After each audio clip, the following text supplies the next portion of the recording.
Finally साथीहरू उहाँ दाजुलाई त चिन्नुभयो होला नि। हेर्नुहोस् है त, चिन्नु भएको छैन भने यो भिडियो हेर्नुहोस्।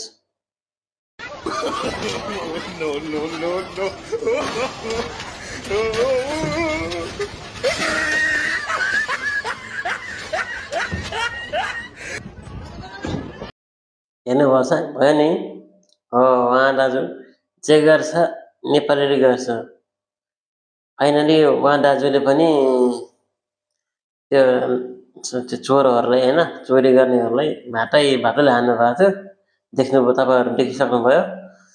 उहाँले चाहिँ इनाम पाउनु भएछ क्या, रु 5 लाख इनाम पाउनु भएको रहेछ।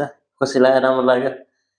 पाउनुपर्छ, राम्रो काम गर्ने होइन, आफ्नो ड्युटीको पुरा गर्नुभएको छ उहाँले नि, आफ्नै सम्झेर गर्नुभएको छ मनदेखि नै। त्यसले उहाँको लागि त्यो राम्रो कुरा हो है त गाइज।